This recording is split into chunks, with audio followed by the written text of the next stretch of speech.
హాయోస్ ఇక్కడ ఫుడ్ తీసుకుంటున్న ఈ స్క్విరల్ గారు లేదా క్రో గారు లేదా నేను ప్రతి జీవి ప్రతి ప్రాణి కూడా తనకి ఆ ముండం పైన హెడ్ ఉన్నంత వరకే విలువండి. అంటే మనం బ్రతికి ఉన్నంత వరకే, మన తలకాయ ఉన్నంత వరకు అంటే ఏంటి, మనం బ్రతుకున్నంత వరకే మనం జీవిస్తున్న జీవనం, మనం ఎలా బ్రతుకుతున్నాం, ఎలా జీవిస్తున్నాం అంటే విలువలు కలిగి జీవిస్తున్నామా లేదా ఎలాగో ఒకలాగా బ్రతికిస్తున్నాము, ఎలాగో ఒకలాగా జీవిస్తున్నాము అన్న దాన్ని బట్టి మనకి మనం బ్రతికి ఉన్నప్పుడు మన బాడీలో ఆ ఊపిరి ఉన్నంత వరకేనండి మనకి విలువ ఉంటుంది. మన హెడ్ పోయినాక అంటే మనం చనిపోయినాక మనకి ఏ విధమైన విలువ ఉండదండి. పూర్వం కందుకూరి వీరేశలింగం గారు సామాజికవేత్త, అదే సంఘ సంస్కరణవేత్త కదండి. అతన్ని ఇప్పుడు అన్ఎడ్యుకేటెడ్ ఇల్లిటరేట్ అంటే చదువు లేని వారు కూడా ఇప్పుడు ఈ జనరేషన్, అదే ఇప్పుడు నా జనరేషన్ వరకు కూడా కందుకూరి వీరేశలింగం గారి గురించి చాలా చదువుకున్న వాళ్ళకంటే కూడా ఎక్కువ చెప్తున్నారండి ఇల్లిటరేట్ పీపుల్.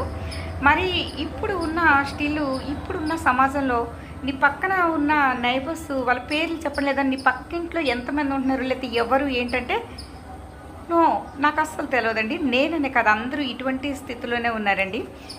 ఇటువంటి డేస్లో మనం బ్రతుకుతూ ఉన్నాం కాబట్టి మనం చనిపోయినాక ఏం జరుగుతుంది, మన గురించి ఎవరు మాట్లాడుకుంటారు, మనం చనిపోయినప్పుడు ఎంతమంది ఏడుస్తారు, ఎంతమంది వస్తున్నారు, ఇలాంటివి మనం ఇప్పుడు చూడాలనుకునేది ఇది ఒక నిరాశ నిస్పృహలతో మనం బ్రతుకుండగానే ఇది ఒక రకమైన, నా ఉద్దేశపూర్వకంగా అయితే ఒక డిసీజన్. అంటే నీ ఉద్దేశం ఎవరికి అలా అని కాదండి, ఒకసారి ఆలోచించండి మీరన్నా. ఇది ఒక రకమైన డిసీజ్ అండి. మనం బ్రతికి ఉన్నప్పుడు ఈ సొసైటీ మనల్ని, మన చుట్టూ నలుగురు, మరొక నా తలకాయతో పాటు మరో 4 తలకాయలు నా నైబర్స్ అందరూ ఉన్నారు కదండి. వీరు చెప్పుకుంటారు అంటే ఈమె ఎలా జీవిస్తుంది, ఈమె ఎలా బ్రతుకుతుంది, గౌరవప్రదంగా మన తోటి వారితో అదేనండి గౌరవప్రదంగా కలిసిమెలిసి ఈవిడ బ్రతుకుతున్నారా లేదా ఈవిడ ఒంటరిగా బ్రతుకుతున్నారా, ఈవిడ ఏంటి వాట్ అబౌట్ అని చెప్పి నాతో పాటు మరో తలకాయలు 4 మాట్లాడుకుంటాయండి. నేను చనిపోయినాక వాళ్ళు ఏమనుకుంటున్నారు, నాకు ఏమన్నా యూజా అండి? నో యూజ్ కదండి. అందువల్ల మన చుట్టూ మనం హ్యాపీగా బ్రతుకున్నంతకాలం హ్యాపీగా జీవిస్తూ, చనిపోయినాక ఏముందండి, ప్రతి జీవి ప్రతి ప్రాణి, కాకి అయినా నేనైనా ఈ మట్టిలో కలిసిపోయినాక ఆహారంలో కలవలసిందే. ఇది మారలిటీ అంటే ప్రకృతి నియమం అనమాట. ప్రతి జీవి చనిపోయినాక ఆహారం అంటే మట్టిలో కలిసిపోయి ఆహారం రీప్రొడక్ట్ కావాల్సిందేనండి.